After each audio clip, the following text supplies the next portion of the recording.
Hello everyone, कैसे हैं आप सब। आई होप आप सब बहुत अच्छे होंगे और आपके सीटेट की प्रिपरेशन बहुत अच्छी चल रही होगी।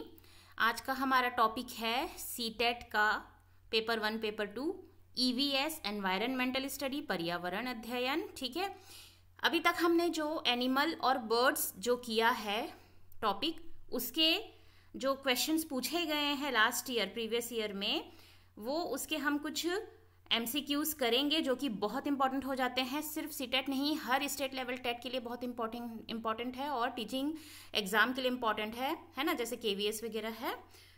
आप जितने भी पुराने जो वीडियोस हैं एनिमल और बर्ड्स के बारे में, उसे आप देखेंगे, तब हमारा ये जो क्वेश्चंस है उसको आपको आसानी होगी समझने में। आगे बढ़ने से पहले मैं निर्मला साहू, मैं स्वागत करती हूँ आप सभी का अपने यूट्यूब चैनल नीरूज लर्निंग हब पे। ये कुछ मेरे बारे में है। मैंने बीएड में टॉप किया हुआ है और CTET paper 1 paper 2 self qualify किया है। As a PGT English teacher government school में मुझे 5 to 6 ईयर का एक्सपीरियंस रहा है। चलिए बिना समय को गंवाए हम अपना वीडियो शुरू करते हैं। टॉपिक है हमारा आज का जो दो बर्ड बचे हुए थे। बर्ड जो हमने किया था लास्ट वीडियो में, उसमें 2 बर्ड बचे थे, तो मैंने इन दोनों को इसलिए साथ में किया कि ये दोनों में कुछ चीजें ऐसी हैं जो समानता है और माइनर डिफरेंस के साथ क्वेश्चन सीटेट में पूछे जाते हैं, जिससे बच्चे ना कंफ्यूज कर जाते हैं। इसीलिए मैंने इन दोनों बर्ड को आज रखा है ताकि इसके बीच का हम डिफरेंस को अच्छे से समझ सकें और कर सकें। मैना, ये आप देख रहे हैं इमेज मैना की, जिसे हम हिंदी में भी मैना कहते हैं। स्पेलिंग आप इंग्लिश का देख सकते हैं कि कुछ इस तरह से होता है, MYNAH। Mynah bird is best known for its ability to talk and to mimic any sound. मैना जो बर्ड होती है ना, सबसे ज्यादा किस लिए जानी जाती है? वो किसी भी साउंड को ना मिमिक कर सकती है, मतलब किसी भी साउंड की नकल कर सकती है और उसमें बात करने की एबिलिटी होती है। ओके, ये बहुत ही ज्यादा इंपॉर्टेंट कैरेक्टरिस्टिक है इसकी। इससे क्वेश्चन बना सकता है कि which bird can mimic any sound and talk, तो आपका आंसर हो जाएगा मैना। इस तरह से कुछ भी क्वेश्चन बना सकते हैं, तो क्वेश्चन इससे भी बन सकते हैं। मैना found in Africa, India, south east Asia. कहाँ पाए जाते हैं? Africa, India, south east Asia. In India मैना इज नोन एज मैना। देखिए, बोलने से हिंदी में तो मैना मैना दोनों लगता है, इंग्लिश की स्पेलिंग में फर्क आ जाता है। इंडिया में MAINA होता है मैना, और जनरली इसका जो नाम है, डेवलप्ड नेम है, वो है MYNAH। मैना हैव स्टडी फीट। इनकी जो फीट होती बहुत स्टडी होती, बहुत मजबूत होती है। And they are medium in height. इनकी जो हाइट होती है आप देख सकते हैं, बहुत ज़्यादा बड़ी नहीं, बहुत ज़्यादा छोटी नहीं, दूसरों बर्ड की तरह ये मीडियम हाइट में होती है। ठीक है, जैसे कि गौरैया, सनबर्ड, ये सबको आप देखते हैं, वीवर बर्ड काफ़ी छोटी होती है हाइट में, है ना, लेकिन ये जो होते हैं मीडियम होते हैं, ना ज़्यादा बड़े ना ज़्यादा छोटे। ठीक है, अब सबसे इंपॉर्टेंट पॉइंट जो सीटेट में हर साल पूछते हैं या किसी भी टीचिंग एग्जाम में पूछते हैं, वो है मैना can move their neck backward with jerk. मैना क्या कर सकती है? ये जो अपनी गर्दन है उसको झटके से पीछे करती है। ठीक है, झटके से एकदम पीछे करती है, जर्क के साथ में, झटके के साथ में मैना अपनी गर्दन को पीछे कर सकती है। इसी से ज्यादातर क्वेश्चंस बनते हैं सीटेट में या किसी भी टेट एग्जाम में। ठीक है, तो ये हमारा जो था मैना के बारे में। नेक्स्ट हम देखते हैं उल्लू, मतलब owl. Owl is an nocturnal bird.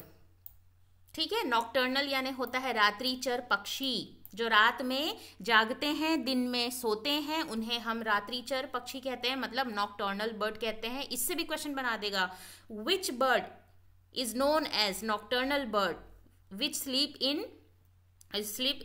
During the day and wake at night. एक क्वेश्चन इस तरह से भी बनाया जा सकता है ना। बनाने को तो बहुत सारे क्वेश्चन अलग अलग तरीके से बनाया जा सकता है, तो ये इस बात पे ध्यान रखेंगे, थोड़ा इंपॉर्टेंट पॉइंट है। नॉक्टर्नल बर्ड यानी रात्रिचर पक्षी, जो दिन में सोते हैं, रात में जागते हैं। Which means it स्लीप्स during the day and wake at night.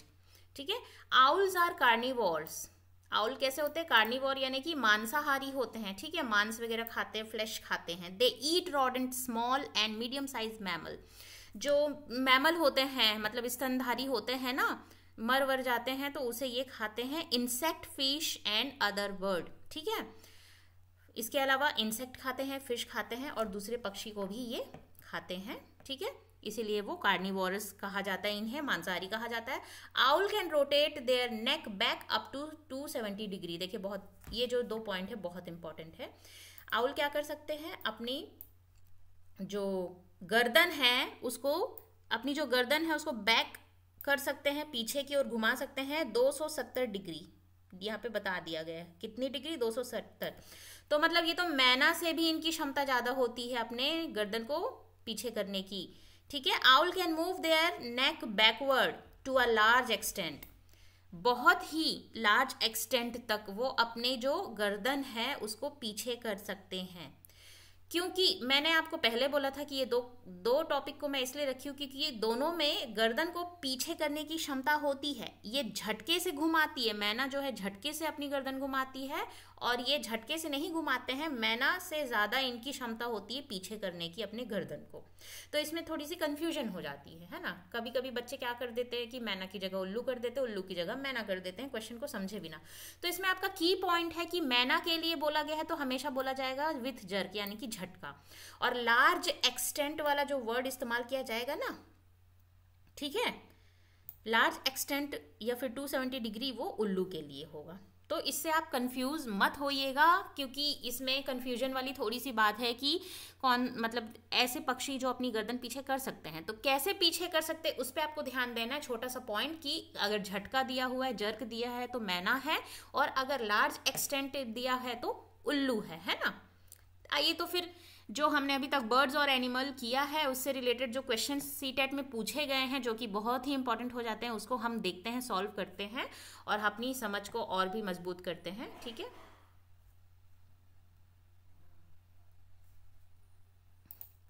आइए देखते हैं फर्स्ट क्वेश्चन क्या बोल रहा है। Which one of the following bird can rotate its neck backward to a large extent. देखिए, अपनी गर्दन को निम्नलिखित में से कौन सा पक्षी है जो अपनी गर्दन को काफी हद तक पीछे की ओर घुमा सकता है। Backward to a large extent, to a large extent दिया है तो आप समझ जाएंगे कि उल्लू होगा। उल्लू जो है वो लार्ज एक्सटेंट मतलब कि काफी हद तक पीछे की ओर घुमा सकते हैं अपनी गर्दन को। ठीक है, और यहीं अगर जर्क दिया होता तो मैना हो जाता। तो मेरे को नहीं लगता है कि किसी तरह का कोई कंफ्यूजन वाली बात है। बस छोटा सा पॉइंट आपको याद रखना है, लार्ज एक्सटेंट दिया है तो आउल होगा, और अगर जर्क दिया है तो मैना हो जाएगी। नेक्स्ट क्वेश्चन हम देखते हैं। Which one of the following has the sense of hearing so sharp that it can make out difference between the rustling of leaves and the sounds of the animal moving on the grass? निम्नलिखित में से किसकी सुनने की क्षमता इतनी तेज होती है कि पत्तियों की सरसराहट और घास पर चलने वाले जानवर की आवाज के बीच का अंतर पहचान सकता है। ठीक है, तो वो हो जाएगा हमारा टाइगर। हमने लास्ट वीडियो में किया था। टाइगर की जो मूछें होती हैं, उनकी जो विस्कर्स होती है, मूछें होती, इतनी सेंसिटिव होती है कि पत्ती की सरसराहट है या कोई जानवर घास पे चल रहा है, इन दोनों में भी वो फर्क कर सकते हैं। ये मैंने आपको लास्ट वीडियो में समझा दिया है। अगर आपने नहीं देखा है तो प्लीज जाकर मेरे वीडियो चैनल में प्लेलिस्ट बनी हुई है EVS की, उसमें आप जाके देखेंगे एनिमल्स का। उसमें मैंने टाइगर, स्लॉथ और एलिफेंट के बारे में अच्छे से वहां पे डिटेल में समझाया हुआ है। नेक्स्ट हम देखते हैं question. Name a bird which has the following characteristic. ऐसे पक्षी का नाम बताइए या लिखिए जिसकी निम्नलिखित विशेषताएं हैं। A crown on the head and coin on the tail, सिर पर मुकुट और पूंछ पर सिक्के। So many shades of blue from top to tail, ऊपर से लेकर नीचे तक रंग नीला ही नीला है। ठीक है, तो ये कौन हो जाएगा हमारा? पीकॉक, मोर। मैंने लास्ट वीडियो में आपको बताया है पीकॉक के बारे में। एक पक्षी ऐसा जिसकी दुम पर पैसा है, सर से पांव तक नीला ही नीला, ऐसा करके एक कथन मैंने उसमें दिया हुआ है। बस उसी से रिलेट करता है ये, बिल्कुल है ना, उसी तरह है बिल्कुल ये स्टेटमेंट। तो ये आपका मोर के बारे में बताया गया इस तरह से। पहले क्या एकदम इजी पूछ लेता था, ठीक है, कि कब मयूर को हमारा राष्ट्रीय पक्षी बनाया गया है या फिर हमारा राष्ट्रीय पक्षी कौन है, लेकिन अब ये इस तरह से स्टेटमेंट दे दिया जाता है। इसलिए मैंने वो स्टेटमेंट वाला क्वेश्चन पहले ही करवाया था आपको, आप जाके वीडियो देख के डिटेल आप समझ सकते हैं। नेक्स्ट क्वेश्चन हम देखते हैं। Which of the following bird make its nest among the cactus plant thorn. निम्नलिखित में से कौन सा पक्षी कैक्टस के पौधे के कांटों के बीच अपना घोंसला बनाते हैं। बहुत इंपॉर्टेंट क्वेश्चन है, ये पूछा गया है अभी रिसेंट ही एग्जाम में, और हर साल पूछे जाते हैं सीटेट में। रिसेंट KVS में भी पूछा गया है, 2-3 शिफ्ट में तो ये रिपीट हो गया है ये क्वेश्चन, है ना। तो क्या हो जाएगा हमारा आंसर? Dove bird. जो डव बर्ड होती है, जो पिजन की तरह दिखती है लेकिन एकदम सफेद होती है ना, वो क्या करती है? कैक्टस के जो प्लांट है उसके कांटों में अपना क्या करती है, घोंसला बनाती है। आप पक्षी वाला जो वीडियो है उसको भी जाके देख सकते हैं, उसमें मैंने ये सब करवा दिया है आपको। Which one of the following bird species move its neck back and forth with jerk? निम्नलिखित में से कौन सा पक्षी की प्रजाति अपनी गर्दन को झटके से आगे पीछे करती है? देखिए, है ना, हमने पहला जो टॉपिक ही पढ़ा था तो झटका बोल दिया है ना। बैक एंड फोर्थ मतलब आगे और पीछे, आगे से पीछे की ओर क्या करता है, झटके से, या फिर पीछे कर लिया तो पीछे से आगे की ओर झटके से जो करता है अपना गर्दन आगे, वो है हमारी मैना, है ना। ये हमने पढ़ा था ना, झटके से जो अपने गर्दन को आगे पीछे करते हैं वो है मैना। और काफी हद तक मैना के कंपेयर से, मतलब कि मैना के कंपेयर में भी उससे ज्यादा जो पीछे कर सकता है अपनी गर्दन को वो है उल्लू। ठीक है, नेक्स्ट क्वेश्चन देखते हैं जो कि लास्ट क्वेश्चन है हमारा। Read the following description and identify the animal. निम्नलिखित विवरण को पढ़िए और जानवर की पहचान कीजिए। It's look like a bear but it's not.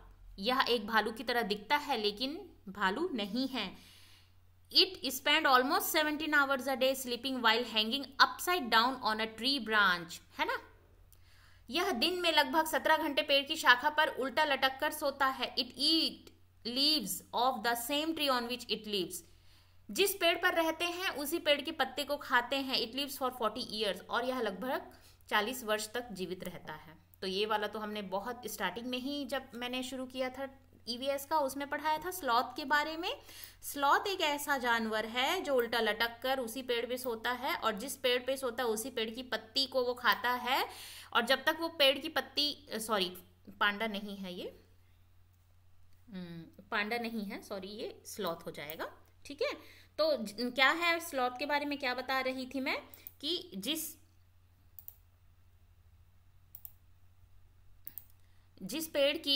पेड़ पे वो रहता है उस पेड़ की पत्ती को वो तब तक खाता है जब तक वो पेड़ की पत्ती पूरी तरह से खत्म ना हो जाए। और ऐसा करने में उसे 4 से 5 साल लगता है। हर 4 से 5 साल में वो अपने पेड़ को बदलता है और उसी पेड़ पर उल्टा लटक कर 17 घंटे वो सोता है ना। बंदर की तरह, सॉरी बियर की तरह दिखता है लेकिन बियर वो होता नहीं है।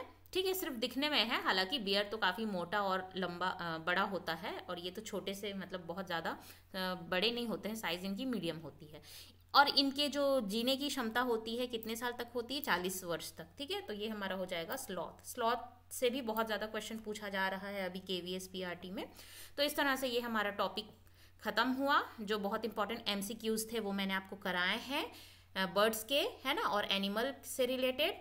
ठीक है, तो इस तरह से मैं आशा करती हूँ कि ये जो वीडियो है आपको समझ में आई होगी, हेल्पफुल लगी होगी। हेल्पफुल लगी हो तो प्लीज़ और भी लोगों में शेयर कीजिए, और नए हैं तो मेरे चैनल को सब्सक्राइब कीजिए, लाइक कीजिए, अपने लवली कमेंट्स उसमें डालिए कैसी लगी आपको, क्या मतलब और आपको टॉपिक चाहिए, कैसा कोई डाउट है तो उसको भी आप कमेंट करके पूछ सकते हैं। मुझे बहुत ज़्यादा खुशी होगी। तो इस तरह से हमारा ये टॉपिक ख़त्म होता है। मैं आशा करती हूँ ये वीडियो आपको हेल्पफुल लगी होगी। ठीक है, और मेरे चैनल को प्लीज़ शेयर, लाइक, सब्सक्राइब ज़रूर करें। Keep learning, keep growing. Thank you.